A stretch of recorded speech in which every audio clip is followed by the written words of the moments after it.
for tuning in to Voices That Guide with SVCC. I'm Amapola Judd Shimp, VP of Partnerships for the Southwest Valley Chamber of Commerce. Thank you for joining us today on Voices That Guide. We have a special guest today, Mayor Thomas Schoaf from the city of Litchfield. Is it Litchfield, the city of Litchfield, or Litchfield Park? Litchfield Park. Just Litchfield Park. Okay. City of Litchfield Park. City of Litchfield Park. I was wondering if Yeah. it went by both. CLP. CLP. I love that. Well, thank you for joining us today. And there is a lot of history with Mayor Schoaf and Litchfield Park. So he has been in the valley since 1980, correct? Did you guys move there in 1980? Now, I actually lived here first from 76 to 78, but in downtown Phoenix. Oh, And then okay. moved back here in 1980, July of 1980. Okay, that's interesting. And then you went back to Indiana. And that's where you graduated from Notre Dame. Well, I graduated from Notre Dame long before I moved here. Okay. 1972 and 1976. Okay. I love that. So you've been in office since 2006. Can you share with us some pivotal moments or experiences that have shaped your dedication to the community of Litchfield Park? I'm happy to. It's probably a longer story than we have time for, but I'm going to say that when I moved here first in 1980, I came to operate a business, and one of the attractions was living in Litchfield Park, which at the time was not a city. We were a kind of like a little New England town in an oasis inside of farm fields and countryside. From Litchfield Park to Goodyear, well, my business was actually located just to the south of where we're sitting.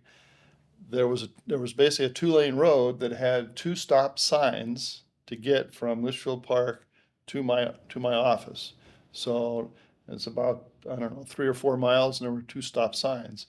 The biggest concern was making sure that you didn't miss the sheep that were being the shepherds would actually move flocks of sheep on Litchfield Road, and so you had to be careful when you were traveling in, depending on the time of day, because you'd come across a large flock of sheep. So things here have changed tremendously. Where we're sitting today in the chamber office was actually our only gas station for miles. Oh my God. And it was located right here. So the attraction at that time, and the attraction that we still try to maintain today, is when you go into Litchfield Park, you feel like you're in a small city. You literally, I personally experience when I come back to the park, I just relax. And a lot of people, a lot of citizens, residents that live in Litchfield Park tell me the same thing, that when you're outside of the park, it's congestion and hustle bustle, and it is kind of life in Metro Phoenix. But when we come back into the park, once we're back inside the park, you just feel more comfortable, more relaxed, and we try to maintain that as one of our goals, is we want people to feel like they're living in a small town. And I think that they absolutely do. I frequent the Wigwam often, and it's just so nice to stay there, walk across the street, and enjoy some of those little shops that are there, eat, and then just go back to the Wigwam. And it is just this like little safe space of, like you said, just a chance to just kind of relax and not be I think terming it safe space is that's a good way to phrase what we're trying to really to maintain. It's always been that way, but the hard part is as we have things around us grow up and we become part of this huge metro area, how can we maintain this feeling of a safe place? Well, what I've heard, which maybe you could share, is that you guys did reroute some of the roads. And most of that was actually planned before I got here. Oh, okay. Which Perfect. is, I came here in 1980, and the movement of some of the roads is just getting completed. So Indian School Road used to go through the middle of what is now the city. That road is now called Wigwam Boulevard. And Litchfield was actually moved to the south. And when I moved here, we referred to it still as the bypass, because that's what it was. It was Indian School Road bypass. that took the traffic south of what was Indian School Road at the time. Okay.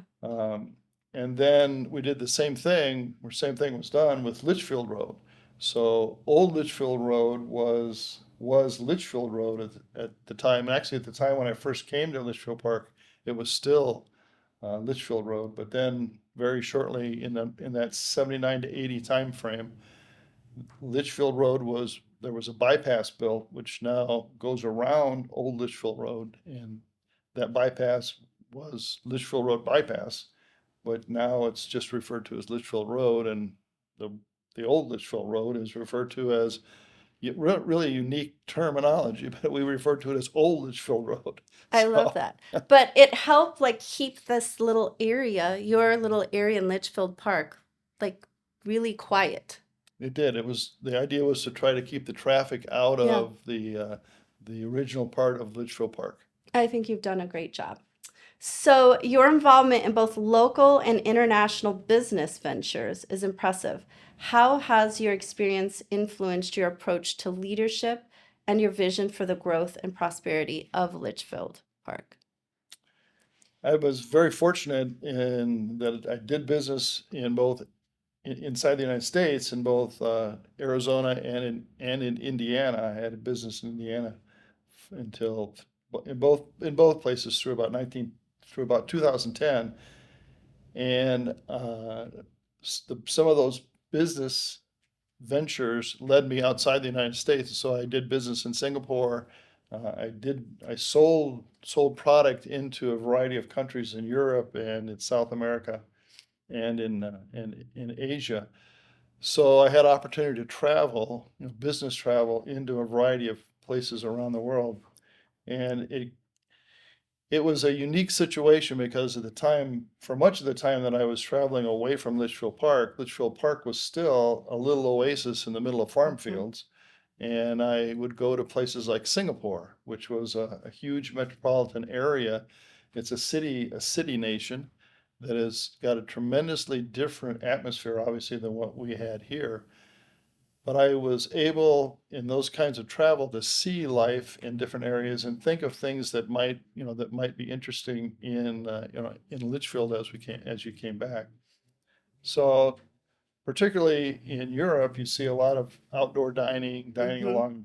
along boulevards, and that's something that we've encouraged in Litchfield Park now with our small district, and something that we intend to build into the new downtown area that we're trying to get developed in Litchfield Park is more of a outside experience. So the new downtown square is actually going to be a variety of businesses that are built around a park.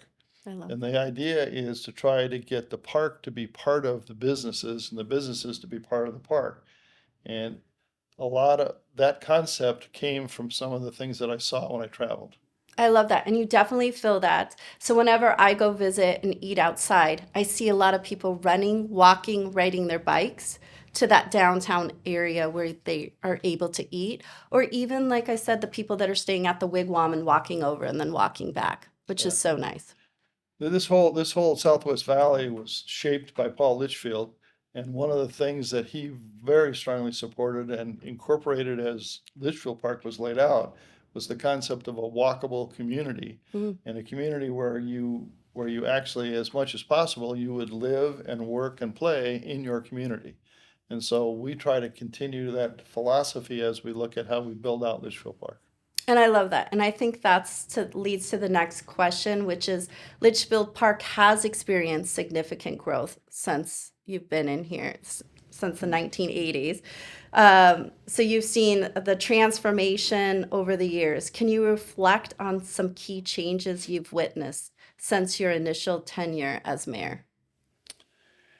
There's so many things that have happened since 1980. One of the things that has been a tremendous change within Litchfield Park is the way that we're able to obtain services, emergency services like fire and emergency services and police. Uh, our fire service and our police service today are tremendously better than they were in 1980, and certainly even up through the early 2000s. We have tremendously improved that. And that is a huge challenge for a small city, because those are two of the most expensive things that cities have to provide to their residents. Mhm. And for a small city, at the time that we incorporated, I think we had 3,000 people, roughly 30, maybe, I think it was about 3,000.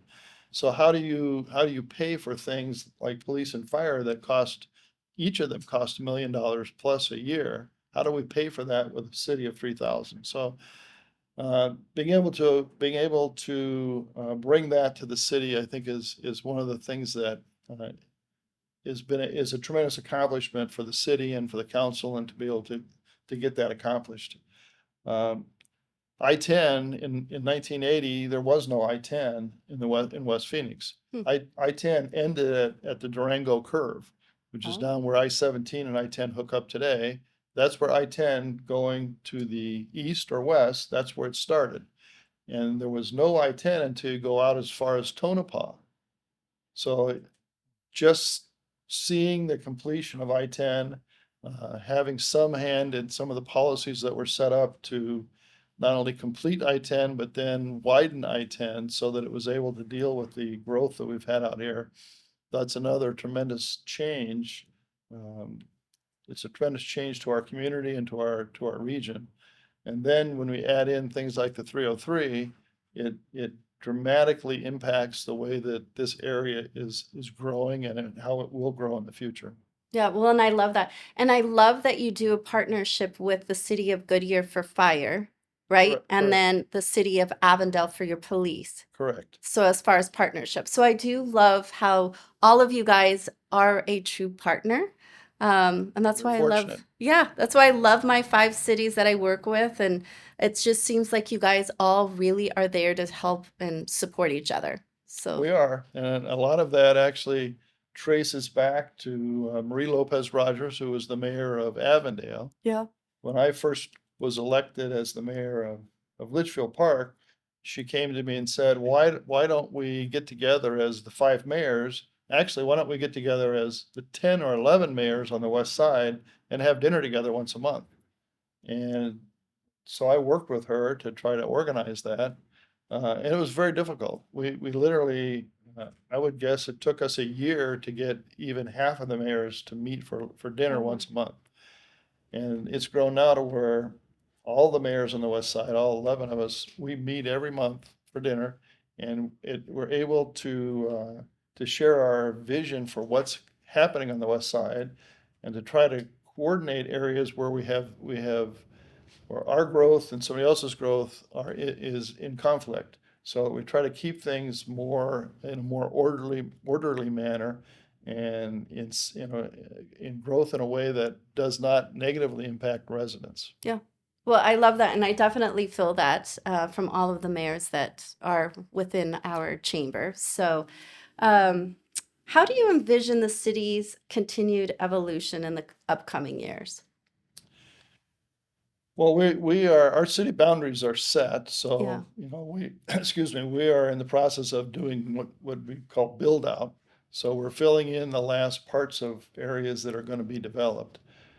The most impactful part of that is the development of the city center. Okay. The city center was something that it was envisioned by residents and by the council, uh, as far back as 1984, 5, 1986, when we were first incorporated. And then the councils in the 90s put together some plans to try to encourage development in that city center area. And it has always been a challenge because we do not want to encourage excessive amount of traffic in Litchfield Park. Mm-hmm. And yet we want to have something that's unique enough that it will draw people in to enjoy it, but then when they're done enjoying it, we want them to leave and not negatively impact our community. So Okay. it's been a very difficult to get that to happen, particularly when you're a developer that has to do something to make a profit. Yeah. So over a period of about 10 years, we were able to assemble the land in downtown, so about 40 acres, I think it is in total.